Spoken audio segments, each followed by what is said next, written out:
A daj mi reci pojam advertoriali. Što je to i zašto se koristi? Pa to je jedan od trendova koji su se pojavili unazad godinu, dvije dana. U Bolonji je bio jedan zanimljiv case study gdje su na projektu baš zahvaljujući advertorijalima uspjeli neke stvari ostvariti, dakle duplo unaprijediti kampanju.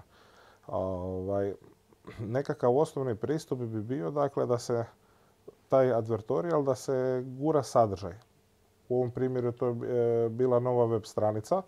Dakle, neko uspio nagovoriti klijenta da uloži ne u vlastitu web stranicu, nego da se napravi nova web stranica za, rekli bi, top of the funnel. Dakle, za ljude koji tek počinju pretraživati, ljude koji imaju problem. Dakle, prije nego mi predstavimo naš proizvod koji je rješenje, se ide uspoređivati problem kojeg ljudi imaju i u stvari case study je bio da se, dakle, ajmo reći, miniraju druga moguća rješenja i usmjerava se ljude prema onom što nama treba.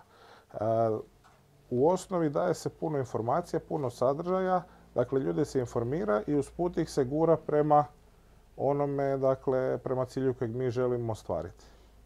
Dobro, možeš mi dati nekakav primjer advertorijala, čisto možda da je malo jasnije našoj publici, nekakav konkretni primjer na nekakvom industriji ili... Pa, ajmo uzeti primjer, ne znam, tenisica za trčanje. Ok. Problem je, dakle, zašto osoba kupuje tenisice za trčanje, očito želi trčati. E sad, kakve tenisice mogu biti? Ne znam, mogu biti eventualno preteške, mogu biti neudobne, mogu nakon nekog vremena se znojiti ili ne znam što. I onda bi primjer advertorijala bio u stilu kako pronaći idealne tenisice za trčanje. I tu onda idemo graditi. Dakle, jer kad osoba donosi neku odluku, onda dakle razmatra koje su opcije i u stvari onda ako je glavni benefit naših tenisica da su, ne znam, lagane, onda ćemo dati akcent na tome. Ne želite teške tenisice jer problem prvi, problem drugi, problem treći. Gradi se sadržaj oko toga i u stvari se gura vodu na svoj mlin. To je... Znači to bi bio advertorial.